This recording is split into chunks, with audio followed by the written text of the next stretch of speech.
ਧੰਨ ਧੰਨ ਗੁਰੂ ਅਰਜਨ ਦੇਵ ਮਹਾਰਾਜ ਜੀ 15 ਅਪ੍ਰੈਲ 1563 ਨੂੰ ਸ੍ਰੀ ਗੋਇੰਦਵਾਲ ਸਾਹਿਬ ਜੀ ਦੀ ਪਵਿੱਤਰ ਧਰਤੀ ਤੇ ਸਤਿਕਾਰਯੋਗ ਮਾਤਾ ਭਾਨੀ ਜੀ ਦੀ ਕੁੱਖ ਤੋਂ ਧੰਨ ਧੰਨ ਗੁਰੂ ਰਾਮਦਾਸ ਮਹਾਰਾਜ ਜੀ ਦੇ ਗ੍ਰਹਿ ਵਿਖੇ ਸਤਿਗੁਰਾਂ ਨੇ ਅਵਤਾਰ ਧਾਰਨ ਕੀਤਾ। ਗੋਇੰਦਵਾਲ ਸਾਹਿਬ ਸ੍ਰੀ ਗੁਰੂ ਨਾਨਕ ਦੇਵ ਜੀ ਦਾ ਅਵਤਾਰ ਨਨਕਾਣਾ ਸਾਹਿਬ ਆਪ ਸਭ ਸੰਗਤਾਂ ਜਾਣਦੀਆਂ ਨੇ। ਗੁਰੂ ਅੰਗਦ ਦੇਵ ਜੀ ਦਾ ਅਵਤਾਰ ਹੋਇਆ ਭਾਈ ਸਰਾਏ ਨਾਂਗਾ। ਸ਼੍ਰੀ ਮੁਕਤਸਰ ਸਾਹਿਬ ਤੁਸੀਂ ਦਰਸ਼ਨ ਕਰਨ ਜਾਂਦੇ ਹੋ। ਮੁਕਤਸਰ ਸਾਹਿਬ ਦੇ ਕੋਲ ਪਿੰਡ ਹੈ ਸਰਾਏ ਨਾਂਗਾ, ਜਿੱਥੇ ਬਾਬਾ ਲਹਿਣਾ ਜੀ ਦਾ ਅਵਤਾਰ ਹੋਇਆ ਗੁਰੂ ਅੰਗਦ ਦੇਵ ਜੀ ਦਾ। ਸ੍ਰੀ ਗੁਰੂ ਅਮਰਦਾਸ ਮਹਾਰਾਜ ਜੀ ਦਾ ਅਵਤਾਰ ਹੋਇਆ ਜ਼ਿਲ੍ਹਾ ਅੰਮ੍ਰਿਤਸਰ ਦੇ ਵਿੱਚ ਬਾਸਰ ਕੇ ਪਿੰਡ ਹੈ, ਜਿੱਥੇ ਗੁਰੂ ਅਮਰਦਾਸ ਮਹਾਰਾਜ ਜੀ ਨੇ ਅਵਤਾਰ ਧਾਰਨ ਕੀਤਾ। ਚੌਥੇ ਪਾਤਸ਼ਾਹ ਜਿਨ੍ਹਾਂ ਦੀ 2-3 ਹਫ਼ਤੇ ਕਥਾ ਚੱਲਦੀ ਰਹੀ ਹੈ, ਉਹਨਾਂ ਦਾ ਅਵਤਾਰ ਹੋਇਆ ਲਾਹੌਰ ਸ਼ਹਿਰ ਵਿੱਚ ਚੂਨਾ ਮੰਡੀ ਹੈ, ਇੱਕ ਮੰਡੀ ਦਾ ਨਾਮ ਹੈ ਚੂਨਾ ਮੰਡੀ। ਉੱਥੇ ਚੌਥੇ ਪਾਤਸ਼ਾਹ ਜੀ ਨੇ ਅਵਤਾਰ ਧਾਰਨ ਕੀਤਾ ਹੈ। ਪੰਜਵੇਂ ਪਾਤਸ਼ਾਹ ਸ੍ਰੀ ਗੁਰੂ ਅਰਜਨ ਦੇਵ ਜਿਨ੍ਹਾਂ ਦੀ ਕਥਾ ਆਰੰਭ ਹੋਣੀ ਹੈ, ਇਹਨਾਂ ਦਾ ਅਵਤਾਰ ਭਾਈ ਗੋਇੰਦਵਾਲ ਸਾਹਿਬ ਹੋਇਆ। ਤੇ ਛੇਵੇਂ ਪਾਤਸ਼ਾਹ ਹਰਗੋਬਿੰਦ ਸਾਹਿਬ ਮੀਰੀ ਪੀਰੀ ਦੇ ਮਾਲਕ, ਇਹਨਾਂ ਦਾ ਅਵਤਾਰ ਤਰਨ ਤਾਰਨ ਸਾਹਿਬ ਦੇ ਕੋਲ ਬਡਾਲੀ ਪਿੰਡ ਹੈ। ਬਡਾਲੀ ਵਿੱਚ ਹਰਗੋਬਿੰਦ ਸਾਹਿਬ ਮਹਾਰਾਜ ਮੀਰੀ ਪੀਰੀ ਦੇ ਮਾਲਕ ਦਾ ਅਵਤਾਰ ਹੋਇਆ। ਸੱਤਵੇਂ ਪਾਤਸ਼ਾਹ ਗੁਰੂ ਹਰਰਾਏ ਸਾਹਿਬ ਤੇ 8ਵੇਂ ਪਾਤਸ਼ਾਹ ਗੁਰੂ ਹਰਕ੍ਰਿਸ਼ਨ ਸਾਹਿਬ ਜੀ, ਇਹ 2 ਪਾਤਸ਼ਾਹੀਆਂ ਦਾ ਅਵਤਾਰ ਗੁਰਮੁਖ ਪਿਆਰਿਓ ਕੀਰਤਪੁਰ ਸਾਹਿਬ ਦਾ, ਜੋ 5 ਕੋ ਆਨੰਦਪੁਰ ਸਾਹਿਬ ਤੋਂ ਉਰਲੇ ਪਾਸੇ ਹੈ। ਕੀਰਤਪੁਰ ਸਾਹਿਬ 2 ਪਾਤਸ਼ਾਹੀਆਂ ਦੇ ਅਵਤਾਰ ਹੋਏ ਨੇ, 7ਵੇਂ ਤੇ 8ਵੇਂ।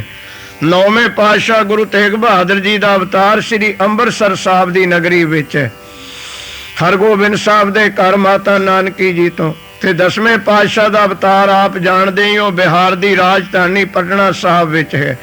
ਗੁਰੂ ਅਰਜਨ ਦੇਵ ਮਹਾਰਾਜ ਦਾ ਅਵਤਾਰ ਗੋਇੰਦਵਾਲ ਸਾਹਿਬ ਦੀ ਪਵਿੱਤਰ ਧਰਤੀ ਤੇ ਹੋਇਆ 15 ਅਪ੍ਰੈਲ 1563 ਨੂੰ। ਗੁਰਸਿੱਖ ਪਿਆਰਿਓ, ਗੁਰੂ ਅਰਜਨ ਦੇਵ ਪਾਤਸ਼ਾਹ ਨੂੰ ਇੱਕ ਸੁਭਾਗ ਪ੍ਰਾਪਤ ਹੋਇਆ ਪਹਿਲੀ ਗੁਰੂਆਂ ਨਾਲੋਂ ਜ਼ਿਆਦੇ। ਉਹ ਇਹ ਹੋਇਆ ਤੈ ਜਨਮਤ ਗੁਰਮਤ ਬ੍ਰਹਮ ਪਛਾਣਿਓ। ਪਹਿਲੇ ਗੁਰੂ ਨੇ ਗੁਰੂ ਅਰਜਨ ਦੇਵ, ਜਿਨ੍ਹਾਂ ਨੂੰ 11 ਸਾਲ ਲਗਾਤਾਰ ਆਪਣੇ ਪਿਤਾ ਕੋਲ ਰਹਿਣ ਦਾ ਸਮਾਂ ਮਿਲਿਆ, ਆਪਣੇ ਨਾਨੇ ਗੁਰੂ ਅਮਰਦਾਸ ਕੋਲ ਰਹਿਣ ਦਾ ਸਮਾਂ ਮਿਲਿਆ। ਜਿਹੜੇ ਪਹਿਲੇ ਸਾਡੇ ਸਤਿਗੁਰ ਹੋਏ ਨੇ ਗੁਰੂ ਨਾਨਕ ਦੇਵ, ਉਹਨਾਂ ਦੇ ਪੁੱਤਰਾਂ ਨੂੰ ਬਾਪੂ ਕੋਲ ਰਹਿਣ ਦਾ ਟਾਈਮ ਨਹੀਂ ਮਿਲਿਆ, ਕਿਉਂਕਿ ਸਤਿਗੁਰ ਉਦਾਸੀਆਂ ਤੇ ਚਲੇ ਗਏ ਸੀ ਛੋਟੇ ਬੱਚਿਆਂ ਨੂੰ ਇਹ ਛੱਡ ਕੇ। ਗੁਰੂ ਅੰਗਦ ਦੇਵ ਪਾਤਸ਼ਾਹ ਦੇ ਜੋ ਪੁੱਤਰ ਸੀ ਦਾਤੂ ਤੇ ਦਾਸੂ ਜੀ, ਉਹਨਾਂ ਨੂੰ ਵੀ ਗੁਰਮਤਿ ਨਹੀਂ ਪ੍ਰਾਪਤ ਹੋਈ, ਕਿਉਂਕਿ ਬਾਬਾ ਬੁੱਢਾ ਸਾਹਿਬ ਜੀ ਬਹੁਤ ਵੱਡੀ ਉਮਰ ਵਿੱਚ ਗੁਰੂ ਨਾਨਕ ਦੀ ਸ਼ਰਨ ਵਿੱਚ ਗਏ ਸੀ। ਬਾਬਾ ਲਹਿਣਾ ਸਾਹਿਬ ਜੀ ਵੱਡੀ ਉਮਰ ਵਿੱਚ ਗਏ ਸੀ। ਤੇ ਇਹ ਵੀ ਯਾਦ ਰੱਖਿਓ, ਬਾਬਾ ਲਹਿਣਾ ਜੀ ਗੁਰੂ ਨਾਨਕ ਦੀ ਸੰਗਤ ਵਿੱਚ ਕੇਵਲ 7 ਸਾਲ ਰਹੇ ਨੇ। 7ਵੇਂ ਸਾਲ ਉਹਨਾਂ ਨੂੰ ਗੱਦੀ ਪ੍ਰਾਪਤ ਹੋ ਗਈ ਸੀ। ਤੇ ਗੁਰੂ ਅਮਰਦਾਸ ਜੀ ਦੇ 2 ਸੁਪੁੱਤਰ ਬਾਬਾ ਮੋਹਨ ਤੇ ਮੋਹਰੀ ਜੀ, ਉਹਨਾਂ ਨੂੰ ਵੀ ਗੁਰਮਤਿ ਜਨਮ ਤੋਂ ਪ੍ਰਾਪਤ ਨਹੀਂ ਹੋਈ, ਕਿਉਂਕਿ ਗੁਰੂ ਅਮਰਦਾਸ ਜੀ 72 ਸਾਲ ਦੀ ਉਮਰ ਵਿੱਚ ਗੁਰੂ ਅੰਗਦ ਦੇਵ ਜੀ ਦੀ ਸ਼ਰਨ ਵਿੱਚ ਗਏ ਸੀ। ਉਦੋਂ ਵੀ ਬੁਢੇਪੇ ਦਾ ਸਮਾਂ ਆ ਗਿਆ ਸੀ। ਤੇ ਗੁਰੂ ਰਾਮਦਾਸ ਮਹਾਰਾਜ ਜੀ ਦੇ ਸੁਪੁੱਤਰ ਜਿਹੜੇ ਗੁਰਸਿੱਖ ਪਿਆਰਿਓ ਗੁਰੂ ਅਰਜਨ ਦੇਵ ਮਹਾਰਾਜ, ਉਹਨਾਂ ਨੂੰ ਜਨਮ ਤੋਂ ਗੁਰਮਤਿ ਪ੍ਰਾਪਤ ਹੋਈ। ਇਹ ਵੱਡੀ ਦਾਤ ਸੀ ਉਹਨਾਂ ਨੂੰ। ਤਾਂ ਜਨਮਤ ਗੁਰਮਤ ਬ੍ਰਹਮ ਪਛਾਣਿਓ। ਤੁਹਾਡੇ ਵੀ ਚਰਨਾਂ ਵਿੱਚ ਬੇਨਤੀ ਹੈ ਕਿ ਆਪੋ ਆਪਣੇ ਬੱਚਿਆਂ ਨੂੰ ਜਨਮ ਤੋਂ ਗੁਰਸਿੱਖੀ ਵੱਲ ਲਾਈਏ। ਆਪਾਂ ਵੱਡੇ ਹੋ ਕੇ ਆਪਾਂ ਕੋਸ਼ਿਸ਼ ਕਰਦੇ ਹਾਂ, ਉਹ ਫਿਰ ਕੈੜੀ ਟਾਹਣੀ ਮੁੜਦੀ ਨਹੀਂ ਹੁੰਦੀ ਭਾਈ, ਜੇ ਮੋੜੀਏ ਤਾਂ ਬੜੀ ਔਖੀ ਮੁੜਦੀ ਹੈ। ਉਹਨਾਂ ਨੂੰ ਜਨਮ ਤੋਂ ਬਚਪਨ ਤੋਂ ਗੁਰਮਤਿ ਵਿੱਚ ਲਾਈਏ। ਨਹੀਂ ਹੁਣ ਜਿਹੜਾ ਤੁਹਾਡਾ ਕੰਮ ਬਣਿਆ ਵਾ, ਮੇਰੇ ਵਰਗੇ ਬਾਬਿਆਂ ਕੋਲ ਨਿਆਣਿਆਂ ਨੂੰ ਲਈ ਫਿਰੀ ਜਾਂਦੇ ਆ, ਬਾਬਾ ਜੀ ਮੁੰਡਾ ਕਹਿਣਾ ਨਹੀਂ ਮੰਨਦਾ, ਮੂਹਰੇ ਬੋਲਦਾ, ਇਹ ਸਿੱਖੀ ਤੋਂ ਬਾਹਰ ਜਾਂਦਾ ਹੈ, ਕਿਰਪਾ ਕਰੋ ਇਹਨਾਂ ਦੇ ਉੱਤੇ।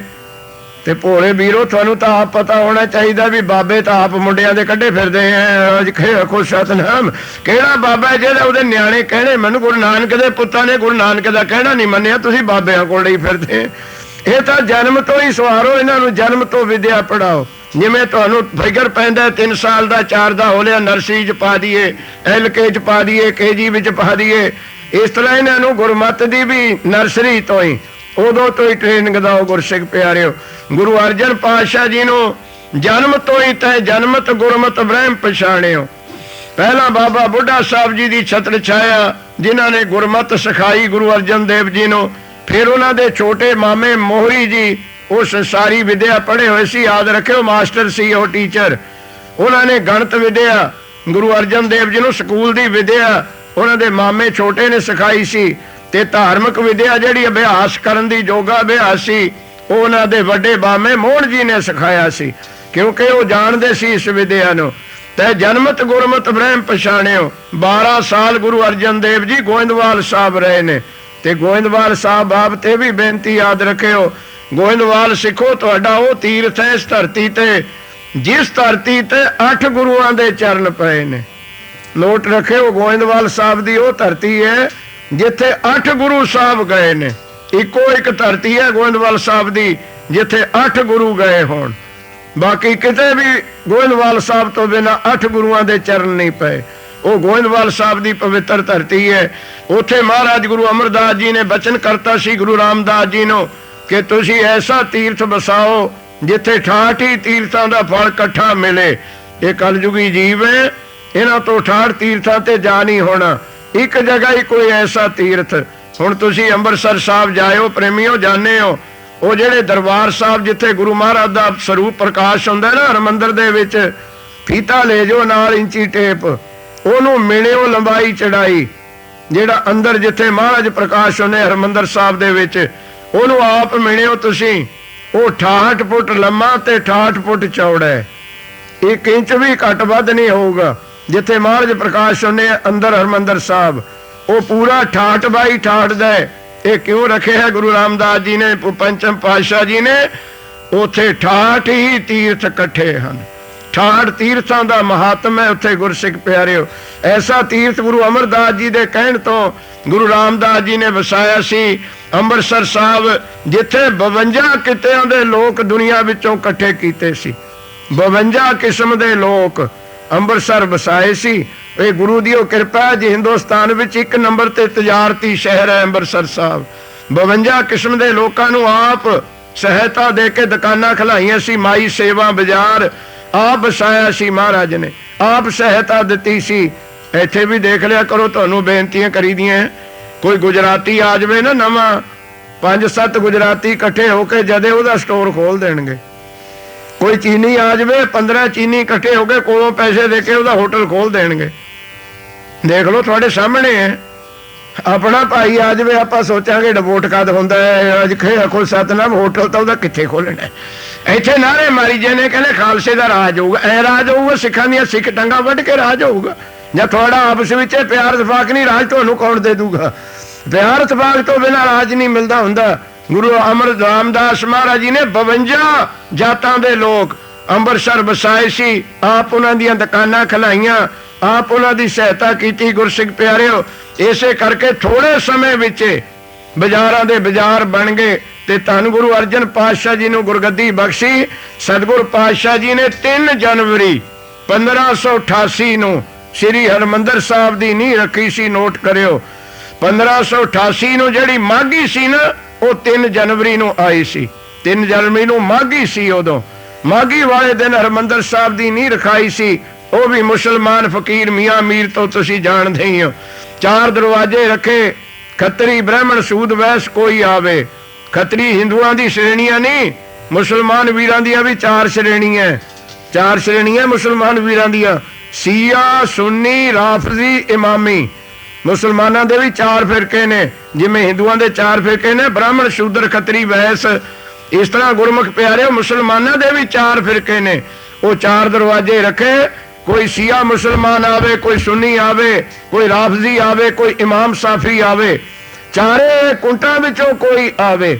ਉੱਤਰ ਦੇ ਆ ਜਾਣ, ਪੱਛਮੀ ਆ ਜਾਣ। ਪੂਰਬ ਦੇ ਨੂੰ ਆਪਾਂ ਪੂਰਬੀਏ ਕਹਿੰਦੇ, ਦੱਖਣੀਏ ਕਹਿੰਦੇ ਆਪਾਂ, ਪਹਾੜੀਏ ਕਹਿੰਦੇ ਉੱਤਰ ਵਾਲਿਆਂ ਨੂੰ ਗੁਰਸਿੱਖ ਪਿਆਰਿਓ।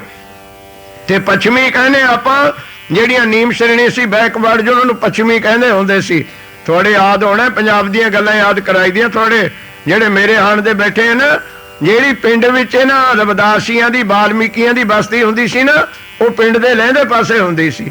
ਪੂਰਬ ਵਾਲੇ ਪਾਸੇ ਘਰ ਨਹੀਂ ਸੀ ਬਣਾ ਸਕਦੇ। ਸਾਰੇ ਪਿੰਡਾਂ ਦੇ ਜਿਹੜੇ ਬੈਕਵਰਡ ਦੇ ਲੋਕ ਹੁੰਦੇ ਸੀ ਨਾ, ਉਹ ਪੱਛਮ ਵੱਲ ਹੁੰਦੀ ਸੀ, ਜਿਹੜੇ ਇਹਨਾਂ ਦੀ ਬਸਤੀ ਹੁੰਦੀ ਸੀ। ਇਹਨਾਂ ਨੂੰ ਪੱਛਮੀ ਕਿਹਾ ਜਾਂਦਾ ਸੀ, ਗਰੀਬਾਂ ਨੂੰ ਨੀਚ ਸਮਝਿਆ ਜਾਂਦਾ ਸੀ। ਗੁਰੂ ਘਰ ਨੇ ਭਾਈ ਐਸੀ ਖੁੱਲ੍ਹ ਕੀਤੀ ਕਿ ਪੱਛਮੀ ਵੀ ਆ ਜਾਓ, ਪੂਰਬੀ ਵੀ ਆ ਜਾਓ, ਪਹਾੜੀਏ ਵੀ ਆ ਜਾਓ, ਦੱਖਣੀਏ ਵੀ ਆ ਜਾਓ। ਦੱਖਣ ਵਿੱਚ ਹਜੂਰ ਸਾਹਿਬ ਹੈ ਤੁਹਾਡਾ, ਉਹਨੂੰ ਦੱਖਣੀਏ ਕਹਿੰਦੇ ਨੇ। ਸਿੰਧ ਦੇ ਉਹ ਦੱਖਣ ਦਾ ਇਲਾਕਾ ਹੈ ਗੁਰਮੁਖ ਪਿਆਰਿਓ। ਫਿਰ 4 ਦਰਵਾਜ਼ੇ ਐਸੇ ਸਾਂਝੇ ਰੱਖੇ, ਇਹ 'ਚ ਇੱਕ ਸਿੱਖਾਂ ਦਾ ਹੀ ਨਾਮ ਨਹੀਂ ਜਪਣਾ, ਹਿੰਦੂਆਂ ਦਾ ਹੀ ਨਾਮ ਨਹੀਂ ਜਪਣਾ, ਇਹ 'ਚ ਅੱਲਾ ਖੁਦਾਏ ਨਹੀਂ ਕਹਿਣਾ। ਵਾਵੇ ਤੋਂ ਵਾਸਦੇਵ, ਹਾਹੇ ਤੋਂ ਹਰ, ਗੱਗੇ ਤੋਂ ਗੋਬਿੰਦ, ਰਾਰੇ ਤੋਂ ਰਾਮ। ਚਾਰੇ ਅੱਖਰ ਮਿਲਾ ਕੇ ਬਣ ਗਿਆ ਵਾਹਿਗੁਰੂ, ਚਾਰਾਂ ਦਾ ਸੁਮੇਲ। ਹੁਣ ਵਾਸਦੇਵ ਵੀ ਆ ਗਿਆ, ਗੋਬਿੰਦ ਵੀ ਆ ਗਿਆ, ਹਰ ਵੀ ਆ ਗਿਆ ਤੇ ਵਿੱਚੇ ਰਾਮ ਆ ਗਿਆ। ਚਾਰੇ ਦਰਵਾਜ਼ਿਆਂ ਦੇ ਮੂਹਰੇ ਖੜ ਜਿਓ, ਵਾਹਿਗੁਰੂ ਦੀ ਬਾਣੀ ਤੋਂ ਬਿਨਾਂ ਉੱਥੋਂ ਤੁਹਾਨੂੰ ਕੋਈ ਆਵਾਜ਼ ਹੀ ਨਹੀਂ ਲੱਭਣੀ ਗੁਰਸਿੱਖ ਪਿਆਰਿਓ। ਫਿਰ ਮਹਾਰਾਜ ਨੇ 1588 ਵਿੱਚ ਹਰਿਮੰਦਰ ਸਾਹਿਬ ਦੀ ਨੀਂਹ ਰੱਖੀ ਸੀ ਤੇ ਸਿੱਖ ਜਗਤ ਦੇ ਵਿੱਚ ਬਹੁਤ ਇਕੱਠ ਹੋਣ ਲੱਗ ਗਿਆ ਸੰਗਤਾਂ ਦਾ, ਕਿਉਂਕਿ 4 ਗੁਰੂਆਂ ਦੀ ਸੰਗਤ ਵੀ ਉੱਥੇ ਆਉਂਦੀ ਸੀ। ਸਗਨ ਤੁਸੀਂ ਪਾਠ ਸੁਣਿਆ ਸਵਈਆਂ ਦੇ ਵਿੱਚ। ਫਿਰ ਉਥੋਂ ਭਾਈ 8 ਕੋਹ ਦੀ ਦੂਰੀ ਤੇ ਤਰਨਤਾਰਨ ਸਾਹਿਬ ਹੈ। 1590 ਵਿੱਚ ਗੁਰੂ ਮਹਾਰਾਜ ਨੇ ਤਰਨਤਾਰਨ ਸਾਹਿਬ ਦੀ ਮੋਹੜੀ ਗੱਡੀ ਸੀ 2 ਸਾਲ ਬਾਅਦ। ਉਹ ਤਰਨਤਾਰਨ ਸਾਹਿਬ ਤੋਂ 4 ਕੋਹ ਜੇ ਤੁਸੀਂ ਨਹਿਰ ਵੱਲ ਜਾਓ ਨਾ, ਉੱਥੇ ਪੱਖੋ ਕੇ ਪਿੰਡ ਹੈ ਇੱਕ। ਇਸ ਪੱਖੋ ਕੇ ਪਿੰਡ ਤੋਂ ਬਾਹਰ ਨਹਿਰ ਦੇ ਉੱਤੇ ਹੀ ਬਹੁਤ ਵੱਡਾ ਡੇਰਾ ਹੈ ਸਖੀ ਸਰਵਰੀਆਂ ਦਾ। ਸਖੀ ਸਰਵਰ ਆਪਣੇ ਪਿੰਡਾਂ ਵਿੱਚ ਵੀ ਉਹਨਾਂ ਦੀਆਂ ਸਮਾਧਾਂ ਮੱਠ ਬਣੇ ਹੋਏ ਸੀ। ਸਰਵਰੀਏ ਸਿੱਖ ਸਭ ਤੋਂ ਵੱਡਾ ਸਥਾਨ ਸਰਵਰੀਆਂ ਦਾ ਉਹ ਤਰਨਤਾਰਨ ਸਾਹਿਬ ਤੋਂ 4 ਕੋਹ ਪੱਖੋ ਕੇ ਹੈ। ਹੁਣ ਵੀ ਹੈਗਾ ਉੱਥੇ ਗੁਰਸਿੱਖ ਪਿਆਰਿਓ। ਉੱਥੇ ਕਿਉਂ ਤਰਨਤਾਰਨ ਵਸਾਇਆ ਸੀ ਮਹਾਰਾਜ ਨੇ? ਐਡਾ ਹਰਿਮੰਦਰ ਸਾਹਿਬ ਅੰਮ੍ਰਿਤਸਰ ਵਸਿਆ 8 ਕੋਹ ਤੇ ਹੀ। ਇਹਨਾਂ ਗੱਲਾਂ ਨੂੰ ਨੋਟ ਕਰਿਆ ਕਰੋ। ਉਹ ਤਰਨਤਾਰਨ ਵਸਾਇਆ ਸੀ ਸਖੀ ਸਰਵਰੀਆਂ ਦੇ ਮੁਕਾਬਲੇ। ਉਹਨਾਂ ਨੇ ਐਸਾ ਪ੍ਰਚਾਰ ਕੀਤਾ, ਸਿੱਖ ਹਿੰਦੂ ਸਾਰੇ ਹੀ ਸਰਵਰ ਦੇ ਪੁਜਾਰੀ ਹੋਣ ਲੱਗ ਗਏ ਸੀ। ਚੰਗੇ ਚੰਗੇ ਸਿੱਖ ਘਰਾਣੇ ਜੁੜ ਗਏ, ਖੱਤਰੀ ਘਰਾਣੇ ਜੁੜ ਗਏ ਗੁਰਸਿੱਖ ਪਿਆਰਿਓ। ਪ੍ਰਚਾਰ ਦਾ ਹੀ ਅਸਰ ਹੁੰਦਾ ਹੈ। ਪ੍ਰਚਾਰ ਬਿਨਾਂ ਕੋਈ ਕੌਮਾਂ ਧਰਮ ਨਹੀਂ ਵਧੀਆਂ ਹੁੰਦੀਆਂ। ਇਹ ਜਿਹੜੇ ਬਿਆਸਾਂ ਵਾਲੇ ਵਧੇ ਹੈ, ਨਿਰੰਕਾਰੀਏ ਵਧੇ ਹੈ, ਸੱਚੇ ਸੌਦੇ ਵਾਲੇ ਵਧੇ ਹੈ, ਇਹ ਤਾਂ ਤੁਸੀਂ ਉਹੀ ਨਾਰੇ ਮਾਰੀ ਜਾਂਦੇ ਹੈ। ਨਿੰਦਾ ਤਾਂ ਜਿਹਦੀ ਮਰਜ਼ੀ ਕਰ ਲੋ, ਕੋਈ ਹਟਾਉਂਦਾ? ਨਾਲੇ ਕਿਸੇ ਨੂੰ ਮਾੜਾ ਕਹਿਣਾ, ਨਿੰਦਿਆ ਕਰਨੀ ਕਿਹੜਾ PhD ਕਰਨੀ ਪੈਣੀ ਹੈ?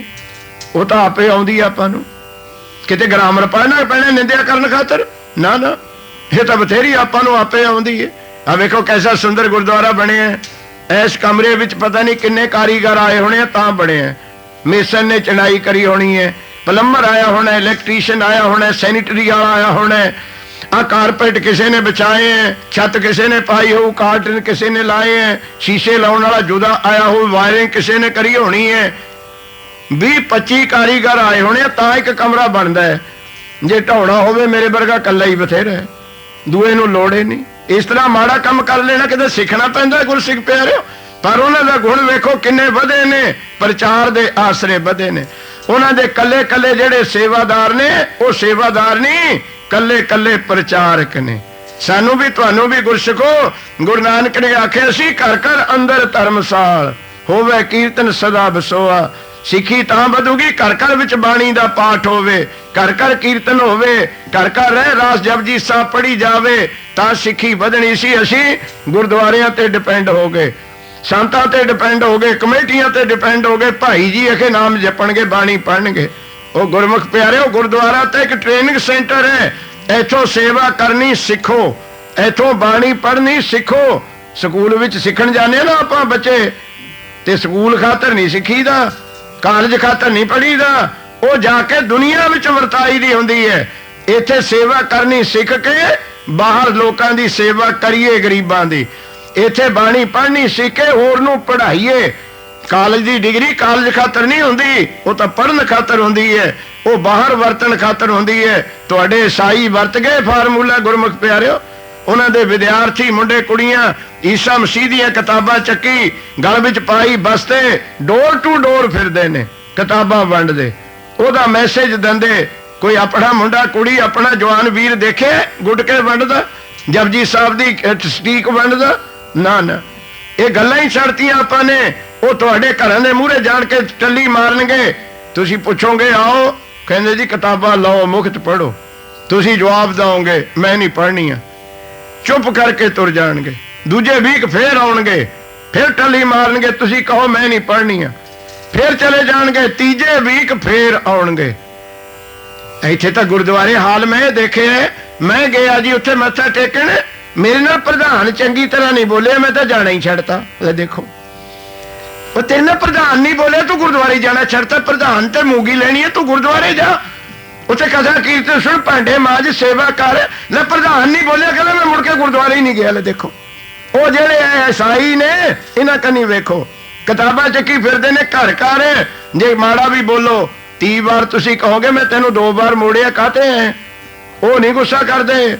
ਉਹ ਕਹਿਣਗੇ ਗੁਰਮੁਖ ਪਿਆਰਿਆ ਅਸੀਂ ਕਿਹੜਾ ਪੈਸੇ ਲੈਣੇ, ਪੜ੍ਹੀ ਨਾ ਪੜ੍ਹੀ ਇਹ ਕਿਤਾਬਾਂ ਰੱਖ ਲੈ, ਤੂੰ ਪੜ੍ਹੀ ਨਾ ਰੱਖ ਲੈ, ਬਸ ਜਦ ਮੇਜ਼ ਪਰ ਰੱਖ ਉਹ ਵੀ ਕਿਸੇ ਦਿਨ ਪੜ੍ਹੇ ਹੋ ਜਾਣੀ ਹੈ। ਉਹ ਨਹੀਂ ਪੜੂ ਤਾਂ ਮੁੰਡਾ ਪੜੂ। ਦੇਖੋ ਪ੍ਰਚਾਰ ਦਾ ਤਰੀਕਾ ਗੁਰਸਿੱਖ ਪਿਆਰਿਓ। ਤਰਨ ਤਾਰਨ ਸਾਹਿਬ ਜਿਹੜਾ ਵਸਾਇਆ ਸੀ ਨਾ ਗੁਰੂ ਅਰਜਨ ਦੇਵ ਜੀ ਨੇ, ਨੋਟ ਕਰ ਲਿਓ, ਇਹ ਸਖੀ ਸਰਵਰੀਆਂ ਦਾ ਅੱਡਾ ਸੀ ਪੱਖੋ ਕੇ ਬਹੁਤ ਵੱਡਾ। ਚਾਰ ਕੋ ਨਹਿਰ ਦੇ ਉੱਤੇ ਹੁਣ ਵੀ ਹੈਗਾ, ਜਾ ਕੇ ਵੇਖ ਲਿਓ। ਪੱਖੋ ਕੇ ਪਿੰਡ ਦੇ ਕੋਲ ਹਿੰਦੂ ਸਿੱਖ ਸਰਵਰ ਦੇ ਪੁਜਾਰੀ ਬਣ ਗਏ, ਆਪਣੇ ਗਲਾਂ ਵਿੱਚ ਬੱਟੇ ਪਾ ਲਏ ਸਰਵਰ ਦੇ, ਸਮਾਧਾਂ ਬਣਾ ਲੀਆਂ ਘਰ ਘਰ ਵਿੱਚ। ਜਦੋਂ ਆਹ ਗੱਲ ਵੇਖੀ ਗੁਰੂ ਅਰਜਨ ਨੇ ਕਿ ਤਾਂ ਅੰਮ੍ਰਿਤਸਰ ਦੇ ਕੋਲ ਬਹੁਤ ਵੱਡਾ ਮਨਮਤੀਆਂ ਦਾ ਅੱਡਾ ਬਣ ਗਿਆ। ਤੇ ਗੁਰਮੁਖ ਪਿਆਰਿਓ ਉਦੋਂ ਫਿਰ ਤਰਨ ਤਾਰਨ ਸਾਹਿਬ 1590 ਨੂੰ ਮਹਾਰਾਜ ਨੇ ਵਸਾਇਆ। ਤੇ ਵਸਾਉਣ ਦਾ ਕੀ ਤਰੀਕਾ ਕੀਤਾ, ਉਹ ਵੀ ਤਰੀਕਾ ਅਸੀਂ ਖੋ ਬੈਠੇ। ਉੱਥੇ ਛੱਪਰੀਆਂ ਪਾ ਦਿੱਤੀਆਂ, ਛੰਨਾ ਪਾਈਆਂ ਸੀ ਮਹਾਰਾਜ ਨੇ ਜ਼ਮੀਨ ਲੈ ਕੇ। ਛੰਨਾ ਵਿੱਚ ਕਿਹਨੂੰ ਰੱਖਿਆ, ਨਾ ਭਾਈ ਜੀ ਬੁਲਾਏ, ਨਾ ਰਾਗੀ ਬੁਲਾਏ, ਨਾ ਬਾਬੇ ਬੁਲਾਏ ਵੀ ਕਥਾ ਕਰਨਗੇ ਉੱਥੇ, ਨਾ ਉੱਥੇ ਚਿਮਟੇ ਖੜਕਾਉਣ ਵਾਲੇ ਬੁਲਾਏ ਵੀ ਇੱਥੇ ਧਾਰਨਾ ਪੜੀਆਂ ਜਾਣਗੀਆਂ, ਨਾ ਦੇਗਾ ਕਰਾਉਣ ਵਾਲਿਆਂ ਨੂੰ ਡੀਕਿਆ ਉੱਥੇ। ਦੇਖੋ ਸਿੱਖੀ ਦੇ ਪ੍ਰਚਾਰ ਦਾ ਤਰੀਕਾ। ਸ੍ਰੀ ਗੁਰੂ ਅਰਜਨ ਦੇਵ ਜੀ ਨੇ ਹਿੰਦੁਸਤਾਨ ਦੇ ਸਾਰੇ ਸਿੱਖਾਂ ਨੂੰ ਸੁਨੇਹੇ ਭੇਜਤੇ, ਜਿੰਨੇ ਵੀ ਕੋਹੜੀ ਹੈ ਉਹਨਾਂ ਨੂੰ ਤਰਨ ਤਾਰਨ ਪਹੁੰਚਾਓ। ਦੇਖੋ ਸਿੱਖੀ ਦਾ ਤਰੀਕਾ। ਜਿੰਨੇ ਬਿਮਾਰ ਨੇ ਸਭ ਨੂੰ ਪਹੁੰਚਾ ਦਿਓ ਉੱਥੇ। ਇਹ ਜਿੱਥੇ ਤਰਨ ਤਾਰਨ ਸਾਹਿਬ ਸਰੋਵਰ ਹੈ ਨਾ, ਹੁਣ ਇਹ ਕੋਹੜੀਆਂ ਦਾ ਵਾੜਾ ਸੀ ਪ੍ਰੇਮੀਓ, ਕੋਹੜੀਆਂ ਦੀਆਂ ਛੰਨਾਂ ਸੀ ਇੱਥੇ। ਕੋਹੜੀ ਰਹਿੰਦੇ ਹੁੰਦੇ ਸੀ, ਜਿਨ੍ਹਾਂ ਨੂੰ ਘਰ ਦੇ ਬਾਹਰ ਛੱਡਿਆ ਸੀ, ਸਾਨੂੰ ਬਿਮਾਰੀ ਹੋ ਜੂਗੀ, ਬਦਬੂ ਆਉਂਦੀ ਸੀ ਜਿਨ੍ਹਾਂ ਦੇ ਸਰੀਰ ਤੋਂ। ਕੋਹੜੀ ਕੋਲ ਕੌਣ ਰਹਿੰਦਾ ਗੁਰਮੁਖ ਪਿਆਰਿਓ? ਉਹ ਇਕੱਠੇ ਕੀਤੇ ਸੀ ਸਿੱਖੀ ਦਾ ਪ੍ਰਚਾਰ। ਸਾਰੇ ਪੰਜਾਬ ਦੇ ਹਿੰਦੁਸਤਾਨ ਦੇ ਕੋਹੜੀ ਆਪ ਖਰਚ ਦੇ ਦੇ ਕੇ ਮੰਗਾਏ ਮਹਾਰਾਜ ਜੀ ਨੇ। ਸਾਰਿਆਂ ਤੋਂ ਵੱਡਾ ਸਰੋਵਰ ਅੱਜ ਤੱਕ, ਕੱਲ ਨੂੰ ਕੋਈ ਹੋ ਜਾਵੇ ਪਤਾ ਨਹੀਂ, ਸਾਰਿਆਂ ਤੋਂ ਵੱਡਾ ਸਰੋਵਰ ਤਰਨ ਤਾਰਨ ਸਾਹਿਬ ਦਾ। 210 ਗਜ, 212 ਗਜ, 210 ਤੇ 212 ਗਜ ਦੀਆਂ ਵਾਹੀਆਂ ਨੇ। ਇਹਨੂੰ 4 ਗੁਣਾ ਕਰ ਲਓ। ਪਰਿਕਰਮਾ ਵੀ ਕੋਈ ਉਹ ਕਰਦਾ, ਇੰਨੀ ਲੰਮੀ ਪਰਿਕਰਮਾ। ਇਹ ਐਡਾ ਵੱਡਾ ਪਰਿਕਰਮਾ ਕਿਉਂ ਬਣਾਇਆ ਸਰੋਵਰ? ਇਹਦੇ ਆਲੇ ਦੁਆਲੇ ਕੋਹੜੀਆਂ ਦੀਆਂ ਛੰਨਾਂ ਪਾਈਆਂ ਹੋਈਆਂ ਸੀ। ਜਿੱਥੇ ਤਰਨ ਤਾਰਨ ਸਾਹਿਬ ਹੁਣ ਦਰਬਾਰ ਹੈ, ਇੱਥੇ ਗੁਰੂ ਅਰਜਨ ਬੈਠ ਕੇ ਦਰਬਾਰ ਸਜਾਉਂਦੇ ਹੁੰਦੇ ਸੀ, ਕੀਰਤਨ ਕਰਦੇ ਹੁੰਦੇ ਸੀ। ਅੰਮ੍ਰਿਤ ਵੇਲੇ ਕੀਰਤਨ ਹੋਣਾ ਤੇ ਸਾਰੇ ਕੋਹੜੀਆਂ ਨਾਲ ਭਰਿਆ ਪਿਆ ਸੀ ਤਰਨ ਤਾਰਨ ਦਾ ਵਾੜਾ। ਤੇ ਗੁਰਮੁਖ ਪਿਆਰਿਓ ਸਤਿਗੁਰਾਂ ਨੇ ਆਪ ਜਾਣਾ, ਉਹਨਾਂ ਨੂੰ ਇਸ਼ਨਾਨ ਕਰਾਉਣੇ ਕੋਹੜੀਆਂ ਨੂੰ। ਕੋਈ ਸਿੱਖੀ ਵੱਲ ਖਿੱਚਣ ਦੀ ਕੋਸ਼ਿਸ਼ ਕਰੋ ਲੋਕਾਂ ਨੂੰ ਡਾਂਗ ਨਾਲ। ਇੱਥੇ ਤਾਂ ਖਾਲਸੇ ਕਹਿੰਦੇ ਬੰਦੂਕਾਂ ਨਾਲੇ ਸਿੱਖ ਬਣਾ ਲੈਣੇ ਐ। ਅੱਜ ਆਖੋ ਸਤਨਾਮ, ਕਹਿੰਦੇ ਤਲਵਾਰਾਂ ਨਾਲ ਸਿੱਖ, ਏਦਾਂ ਕੋਈ ਸਿੱਖ ਬਣ ਜਾਓ। ਉਹ ਜ਼ਮਾਨਾ ਇੱਥੇ ਪੁੱਜ ਗਿਆ, ਬਾਪੂ ਮੁੰਡੇ ਨੂੰ ਕਹਿ ਦੇਵੇ ਮੈਂ ਤਾਂ ਇੱਥੋਂ ਡਾਂਗ ਨਾਲ ਬਾਪ ਕਹਾਉਣਾ, ਕਹੋ ਬਾਪ, ਕਹਿ ਦੂਗਾ। ਕਹਿ ਕੇ ਦੇਖ ਲਓ ਆਪਣੇ ਮੁੰਡੇ ਨੂੰ, ਮੈਂ ਤੇਰੇ ਥੱਪੜ ਮਾਰੂ, ਨਹੀਂ ਮੈਨੂੰ ਬਾਪੂ ਕਹੋ। ਹੁਣ ਤਾਂ ਮੁੰਡੇ ਇਹੋ ਜਿਹੇ ਗਾਹਾਂ ਤੇ ਹੱਥ ਬੰਨਣਗੇ, ਤੂੰ ਹੀ ਮੈਨੂੰ ਕਹਿ ਦੇ ਅੱਜ ਆਖੋ ਸਤਨਾਮ, ਕਹਾ ਲੋ ਡਾਂਗ ਨਾਲ। ਅਸੀਂ ਡਾਂਗ ਨਾਲ ਸਿੱਖ ਬਣਾਉਂਦੇ ਫਿਰਦੇ ਆਂ। ਔਰ ਕੋਈ ਨਿਮਰਤਾ ਸਿੱਖੋ, ਕਿਸੇ ਨੂੰ ਖਿੱਚਣ ਦੀ ਗੱਲ ਦੇਖੋ, ਆਪਣੇ ਵੱਲ ਖਿੱਚ ਪੈਦਾ ਕਰੋ। ਤੁਹਾਡੇ ਕੋਲ ਕੋਈ ਆਵੇ, ਕੋਹੜੀਆਂ ਦੇ ਇਸ਼ਨਾਨ ਗੁਰੂ ਅਰਜਨ ਨੇ ਆਪ ਕਰਾਉਣੇ। ਕੋਹੜੀਆਂ ਦੇ ਇਸ਼ਨਾਨ, ਉਹਨਾਂ ਦੇ ਹੱਥ ਪੈਰ ਝੜ ਚੁੱਕੇ ਸੀ, ਉਹਨਾਂ ਦੇ ਮੂੰਹਾਂ ਵਿੱਚ ਆਪ ਬੁਰਕੀਆਂ ਪਾਉਣੀਆਂ ਮਹਾਰਾਜ ਨੇ। ਤੇ ਸਤਿਗੁਰਾਂ ਨੇ ਐਸੀ ਕਿਰਪਾ ਕੀਤੀ, ਜਿਹੜਾ ਤਰਨ ਤਾਰਨ ਸਰੋਵਰ ਛੋਟੀ ਜਿਹੀ ਛੱਪੜੀ ਹੁੰਦੀ ਸੀ, ਗੱਭੇ ਮਹਾਰਾਜ ਨੇ ਬਣਾਈ।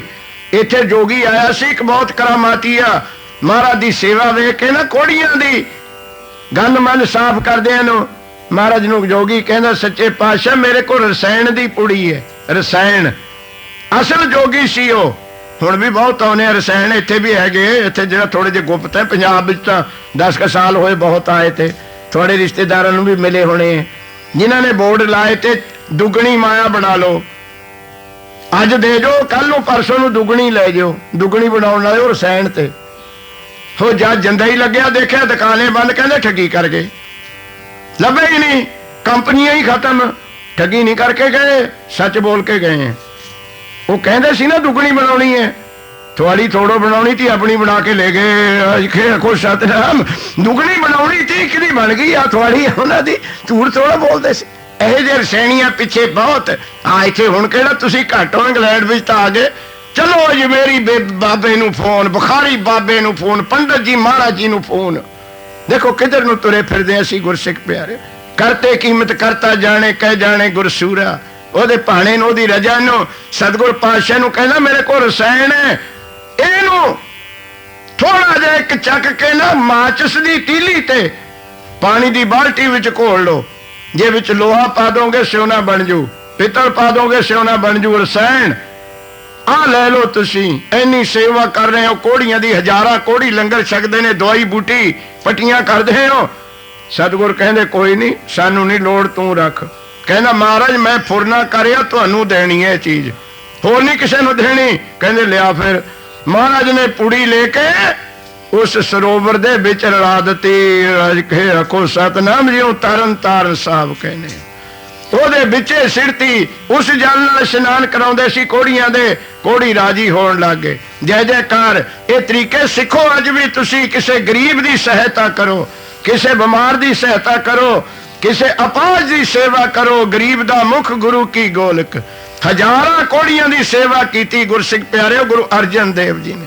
ਕੋੜੀ ਦੇ ਕੋਲ ਰਹਿਣਾ ਬੜਾ ਔਖਾ ਹੈ, ਕੋੜੀ ਦੀ ਸੇਵਾ ਕਰਨੀ ਬੜੀ ਔਖੀ ਹੈ, ਪਰ ਸਾਨੂੰ ਸਿਖਾਈ ਗੁਰਮੁਖ ਪਿਆਰਿਓ।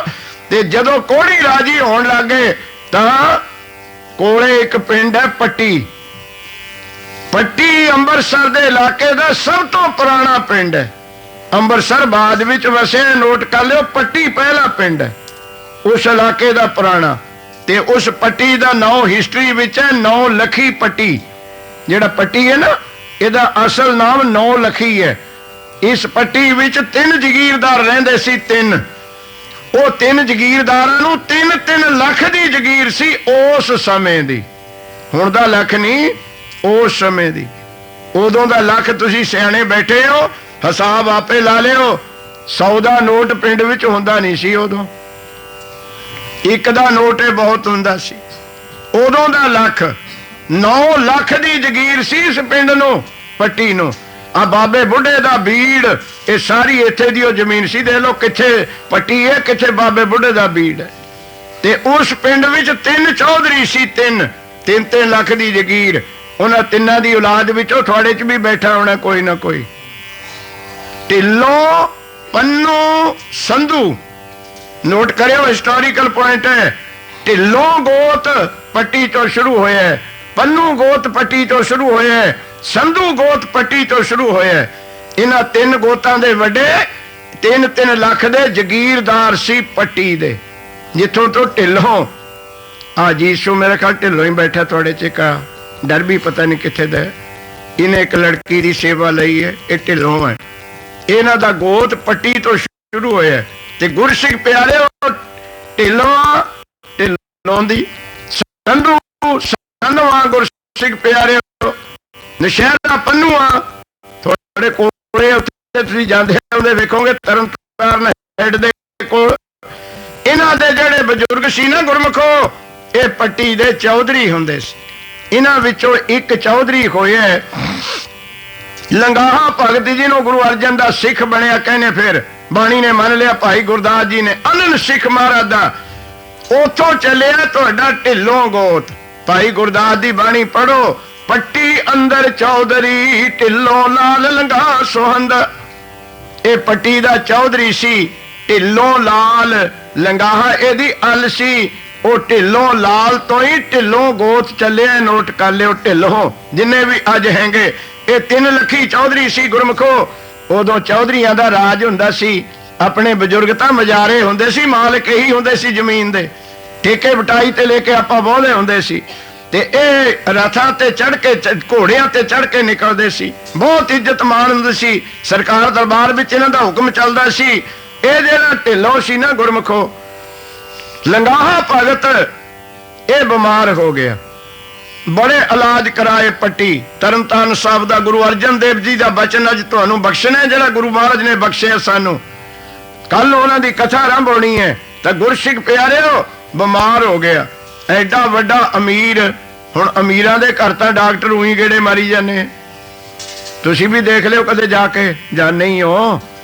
ਗਰੀਬ ਜਾਊਗਾ ਉਹਨੂੰ ਤਾਂ ਪ੍ਰਸਕ੍ਰਿਪਸ਼ਨ ਦੀ ਚਿੱਟ ਲਿਖਣਗੇ ਡਾਕਟਰ, ਅਮੀਰ ਜਾਊਗਾ ਉਹਨੂੰ ਕੋਲੋਂ ਸੈਂਪਲੇ ਦੇ ਦੇਣੇ ਆ। ਅੱਜ ਰੱਖੋ ਸਤਨਾਮ, ਕਿਉਂਕਿ ਉਹਦੇ ਪੈਸੇ ਹਿੱਲ ਨਾ ਜਾਣ ਕਿਤੇ। ਸੈਂਪਲ ਤਾਂ ਉਹਨੇ ਕਿਸੇ ਗਰੀਬ ਨੂੰ ਦਓ ਜਿਹੜਾ ਖਰੀਦ ਨਹੀਂ ਸਕਦਾ, ਦੇਣਗੇ ਸਗੋਂ ਅਮੀਰਾਂ ਨੂੰ। ਗਰੀਬ ਨੂੰ ਕਦੇ ਸੈਂਪਲ ਨਹੀਂ ਦੇਣਗੇ। ਜਿੰਨੀਆਂ ਦਵਾਈਆਂ ਡਾਕਟਰਾਂ ਕੋਲ ਫ੍ਰੀ ਹੋਣੀਆਂ ਉਹ ਗਰੀਬਾਂ ਖਾਤਰ ਹੋਣੀ ਹੈ। ਬੜਾ ਇਲਾਜ ਕਰਾਇਆ ਪਰ ਗੁਰਮੁਖੋ ਬਿਮਾਰੀ ਵੱਧਦੀ ਗਈ। ਇੱਥੇ ਤੱਕ ਹੋ ਗਿਆ, ਇਹ ਸਖੀ ਸਰਵਰ ਦਾ ਪੁਜਾਰੀ ਸੀ, ਅੰਦਰ ਮੜੀ ਬਣਾਈ ਹੋਈ ਸੀ ਸਰਵਰ ਦੀ। ਇਸ ਢਿੱਲੋਂ ਨੇ ਗੁਰਮੁਖ ਪਿਆਰਿਓ ਗਲ ਵਿੱਚ ਵੱਟਾ ਪਾਇਆ ਹੋਇਆ ਸੀ, ਬਿਨ ਕੇ ਰੋਟ ਸੁਖਦਾ ਹੁੰਦਾ ਸੀ। ਇਹ ਹੋ ਗਿਆ ਬਿਮਾਰ। ਜਦ ਮਰਨ ਲੱਗਿਆ ਨਾ ਕੋਈ ਇਲਾਜ ਨਾ ਚੱਲਿਆ। ਇਲਾਜ ਖਾਤਰ ਵੀ ਗੁਰੂ ਗ੍ਰੰਥ ਸਾਹਿਬ ਦਾ ਬਚਨ ਇੱਕ ਯਾਦ ਰੱਖਿਓ। ਮਹਾਰਾਜ ਕਹਿੰਦੇ ਜਿੰਨੇ ਮਰਜੀ ਇਲਾਜ ਕਰਾ ਲਈ, ਵੈਦਾ ਸੰਧਾ ਸੰਗ ਇਕੱਠਾ ਹੋਇਆ। ਸੰਗ ਕਹੀਏ ਜਥਾ, ਟੋਲਾ ਹੀ ਆ ਜਾਵੇ ਡਾਕਟਰਾਂ ਦਾ ਤੈਨੂੰ ਡਾਇਗਨੋਸ ਕਰਨ ਵਾਸਤੇ, ਟੋਲਾ ਜਥਾ ਤੇ ਦਵਾਈਆਂ ਦੇਣ। ਪਰ ਦੇਖ ਲਓ ਮਹਾਰਾਜ ਦਾ ਹੁਕਮ, ਔਖਦ ਆਏ ਰਾਸ ਵਿੱਚ ਆਪ ਖਲੋਇਆ। ਦਵਾਈ ਤਾਂ ਲੱਗਣੀ ਹੈ ਜੇ ਵਿੱਚ ਵਾਹਿਗੁਰੂ ਖੜਾ ਹੈ। ਜੇ ਰੱਬ ਵਿੱਚ ਫਿਰ ਤਾਂ ਸਵਾਦੀ ਪੁੜੀਓ ਬਥੇਰੀ ਹੈ। ਜੇ ਵਾਹਿਗੁਰੂ ਵਿੱਚ ਨਹੀਂ ਫਿਰ ਲੁਧਿਆਣੇ ਵਾਲੇ CMC ਵਾਲੇ, ਫਿਰ PGI post graduate institution Chandigarh, ਉਹ ਵੀ ਘਰਦਿਆਂ ਨੂੰ ਕਹਿੰਦੇ ਟੈਕਸੀ ਕਰ ਲਓ ਛੇਤੀ ਲੈ ਜਾਓ ਇਹਨੂੰ। ਫਿਰ ਨਹੀਂ ਉੱਥੇ ਦਵਾਈ ਚੱਲਦੀ ਜੇ ਰੱਬ ਨਹੀਂ ਵਿੱਚ ਖੜਾ। ਔਖਦ ਆਏ ਰਾਸ ਵਿੱਚ ਆਪ ਖਲੋਇਆ। ਬੜੇ ਇਲਾਜ ਕਰਾਏ ਢਿੱਲੋਂ ਨੇ। ਜਦ ਮਰਨ ਲੱਗਿਆ ਨਾ ਫਿਰ ਤਰਨ ਤਾਰਨ ਯਾਦ ਆਇਆ। ਗੁੱਸਾ ਨਾ ਕਰਿਓ, ਆਪਣਾ ਵੀ ਇਹੀ ਹਾਲ ਹੈ। ਪਹਿਲਾਂ ਤਾਂ ਬੈਂਕ ਕਨੀ ਦੇਖੀਦਾ ਪੌਂਡ ਪੂੰਡ ਬਥੇਰੇ ਪਏ ਹੈ, ਪੈਸੇ ਨਾਲ ਕੰਮ ਕਰਾ ਲੈਂਗੇ। ਜੇ ਪੈਸੇ ਨਾਲ ਨਾ ਹੋਵੇ ਫਿਰ ਦੇਖੀਏ ਹੁਣ ਫੈਡਰਲ ਗਵਰਨਮੈਂਟ ਹੈ ਕਿ ਕਿਹੜੀ ਹੈ, MP ਨੂੰ ਫੜेंगे, ਉਹ ਤੇ ਕਰਾ ਲੈਂਗੇ। MP ਦਾ ਵੀ ਨਾ ਕਿਹਾ ਕੋਈ ਮੰਨੇ। ਜਾਂ ਕਿਸੇ ਪਾਸੇ ਹੱਥ ਨਾ ਚੱਲੇ ਨਾ ਫਿਰ ਗੁਰਦੁਆਰਾ ਨਾਨਕ ਪ੍ਰਕਾਸ਼ ਯਾਦ ਆਉਂਦਾ। ਅੱਜ ਆਖੋ ਸਤਿਨਾਮ, ਹੁਣ ਬਾਬੇ ਕੋਲ ਚੱਲਦੇ ਆ। ਜਾਂ ਚਾਰ ਸਵੇਰੇ ਤੋਂ ਨਾ ਹੋ ਜਾਣ ਫਿਰ ਇੱਥੇ ਆਈਦਾ। ਜੇ ਪਹਿਲਾਂ ਹੀ ਆ ਜਾਈਏ ਕਾਹਨੂੰ ਤੁਰਨਾ ਫਿਰਨਾ ਪਵੇ। ਇਹਨੇ ਵੀ ਜਦ ਮਰਨ ਲੱਗੇ ਨਾ ਢਿੱਲੋਂ ਲੰਗਾਹਾ ਚੌਧਰੀ, ਫਿਰ ਸੁਖਣਾ ਸੁਖੀ ਅੰਦਰ ਬੈਠੇ ਨਹੀਂ। ਕਹਿੰਦਾ ਗੁਰੂ ਅਰਜਨ ਦੇਵ ਤੂੰ ਕੋੜੀ ਰਾਜੀ ਕਰਤੇ, ਜੇ ਮੈਨੂੰ ਰਾਜੀ ਕਰ ਦਵੇਂ ਮੈਂ ਵੀ ਤੇਰਾ ਸਿੱਖ ਬਣ ਜਾਵਾਂ। ਅਰਦਾਸ ਕਰੀ ਮੈਂ ਵੀ ਸਿੱਖ ਬਣ ਜਾਊਂਗਾ। ਇਸੇ ਕੰਮ ਨੂੰ ਤਾਂ ਮਹਾਰਾਜ ਨੇ ਤਰਨ ਤਾਰਨ ਵਸਾਇਆ ਸੀ। ਆ ਹੁਣ ਤਾਂ ਗੁਰਦੁਆਰੇ ਵੀ ਵੇਖ ਲਓ ਕਾਹਦੇ ਖਾਤਰ ਬਣਾਉਨੇ ਆਪਾਂ। ਨਵਾਂ ਹੀ ਕੰਮ ਛਿੜਿਆ। ਇੱਕ ਪ੍ਰਧਾਨ ਨੂੰ ਅਗਲੇ ਸਾਲ ਪ੍ਰਧਾਨ ਨਾ ਬਣਾਓ, ਕਹਿੰਦਾ ਨਾ ਬਣਾਓ ਮੈਂ ਸੜਕ ਤੇ ਆਪਣਾ ਹੀ ਝੰਡਾ ਕੱਢ ਲੈਣਾ। ਅੱਜ ਆਖੋ ਸਤਨਾਮ, ਮੈਂ ਤੁਹਾਡੇ ਗੁਰਦੁਆਰੇ ਤੇ ਮੂੰਗੀ ਲੈਣੀ ਹੈ, ਮੈਂ ਬਿਲਡਿੰਗ ਲਵਾਂ ਕੋਈ ਹੋਰ, ਚਾਹੇ ਕੋਈ ਵਰਕਸ਼ਾਪ ਨਾ ਲੈਣੀ ਪਵੇ, ਝੰਡਾ ਕੱਢੂੰਗਾ। ਦੇਖੋ ਕਾਹਦੇ ਖਾਤਰ ਗੁਰਦੁਆਰੇ ਬਣਦੇ ਹੈ, ਇਸ ਖਾਤਰ ਗੁਰਦੁਆਰੇ। ਆ ਪ੍ਰਧਾਨ ਸਾਨੂੰ ਮਿਲਦੇ ਰਹੇ ਨੇ 50 ਸਾਲ ਹੋ ਗਏ ਮੈਨੂੰ ਥੋੜੀ ਸੇਵਾ ਕਰਦੇ ਨੂੰ। ਜਾਂ ਦੂਏ ਸਾਲ ਜਾਈਦਾ ਉਹ ਪਹਿਲਾਂ ਉੱਥੇ ਆਉਂਦਾ ਹੀ ਨਹੀਂ। ਮੈਂ ਇੱਕ ਨੂੰ ਟੈਲੀਫੋਨ ਤੇ ਪੁੱਛਿਆ, ਮੈਂ ਕਿਹਾ ਪ੍ਰਧਾਨ ਸਾਹਿਬ ਤੁਸੀਂ ਹੁਣ ਗੁਰਦੁਆਰੇ ਨਹੀਂ ਆਉਂਦੇ? ਕਹਿੰਦਾ ਜੀ ਹੁਣ ਕਿਹੜਾ ਮੈਂ ਪ੍ਰਧਾਨ ਨੇ। ਦੇਖੋ ਸਾਡਾ ਗੁਰਦੁਆਰੇ ਜਾਣਾ ਵੇਖੋ ਕਾਹਦੇ ਖਾਤਰ। ਐਸੀ ਅਵਸਥਾ ਸਾਡੀ। ਈਰਖਾਵਾਦੀ ਨੁਕਤਾ ਚੀਨੀ ਮਹਾਰਾਜ ਨੇ ਅਸਥਾਨ ਬਣਾਏ ਸੀ ਸਿੱਖੀ ਦੇ ਇੰਸਟੀਟਿਊਸ਼ਨ। ਇਹ ਤਾਂ ਸਕੂਲ ਨੇ ਸਿੱਖੀ ਦੇ ਗੁਰਮਤ ਦੇ। ਗੁਰਸਿੱਖ ਪਿਆਰਿਓ ਤਰਨ ਤਾਰਨ ਖੋਲੇ ਇਸ ਤਾਂ ਹੀ ਸੀ। ਮਹਾਰਾਜ ਨੇ ਕਰਤੀ ਕਿਰਪਾ। ਉਹਨੇ ਕਿਹੜਾ ਟੀਕੇ ਲਾਉਣ ਜਾਣਾ, ਥੋੜੇ ਦਿਨ ਰਾਜੀ ਕਰਨੇ ਤੁਹਾਨੂੰ। ਐਮਪੀਸੀਲਿਨ ਦੇ ਕੈਪਸੂਲ ਦਊਗਾ ਰੱਬ। ਕੋਈ ਖੰਘ ਹਟਾਉਣ ਨੂੰ ਤੁਹਾਨੂੰ ਗਲਾਈਕੇਡੂਨ ਪਿਲਾਉਣਾ ਹੋਊਗਾ ਗੁਰੂ ਨਾਨਕ? ਨਾ ਨਾ, ਆਰਥੋਰਾਈਟਸ ਹੋ ਗਿਆ ਤੁਹਾਨੂੰ ਕਿਤੇ ਇਰਗਾ ਪੈ ਜਾਂਦੀ ਹੈ ਗੋਲੀਆਂ ਦੇਣਾ ਹੋਊਗਾ? ਨਹੀਂ ਨਹੀਂ, ਉਹਦੇ ਕੋਲ ਦਵਾਈ ਹੋ ਇੱਕ ਹੈ, ਕਿਰਪਾ ਕਟਾਖੇ ਅਵਲੋਕਨ ਕੀਨੋ ਦਾਸ ਕਾ ਦੁੱਖ ਬਦਾ। ਉਹਨੇ ਦਇਆ ਦ੍ਰਿਸ਼ਟੀ ਨਾਲੇ ਦੇਖਣਾ। ਜਿਹਨੂੰ ਤੁਸੀਂ ਚੌਪਈ ਸਾਹਿਬ ਵਿੱਚ ਨਿਤ ਪੜ੍ਹਦੇ ਹੋ, ਕਿਰਪਾ ਦ੍ਰਿਸ਼ਟ ਤਨ ਜਾਗੇ ਨਿਹਾਰੋ। ਨਿਹਾਰੋ ਹੁੰਦਾ ਦੇਖਣਾ। ਜਿਹਨੂੰ ਵਾਹਿਗੁਰੂ ਤੂੰ ਕਿਰਪਾ ਦ੍ਰਿਸ਼ਟੀ ਨਾਲ ਦੇਖ ਲਵੇਂ ਤਾਂ ਕਿ ਤਾਪ ਤਨਕ ਮੋਹਰ, ਇੱਕ ਪਲ ਵਿੱਚ ਸਾਰੇ ਦੁੱਖ ਦੂਰ ਕਰ ਦੇਵੇ। ਦ੍ਰਿਸ਼ਟੀ ਦੂਆ ਪਾਸਾ ਵੀ ਯਾਦ ਰੱਖਿਓ ਤਸਵੀਰ ਦਾ। ਉਹ ਦ੍ਰਿਸ਼ਟੀ ਕਰਕੇ ਦੁੱਖ ਦੂਰ ਵੀ ਕਰਦਾ ਹੈ, ਪਰ ਜੇ ਕਿਤੇ ਉਹਦੀ ਦ੍ਰਿਸ਼ਟੀ ਵਿਗੜ ਗਈ ਫਿਰ ਨਜ਼ਰੋਂ ਪੱਠੀ ਜੇ ਕਰੇ ਸੁਲਤਾਨਾ ਕਾਹੋ ਕਰਾਏਂਦਾ।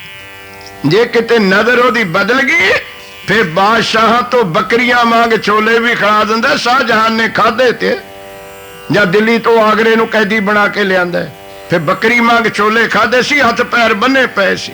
ਗੁਰੂ ਅਰਜਨ ਨੇ ਕਰ ਦਿੱਤੀ ਦ੍ਰਿਸ਼ਟੀ।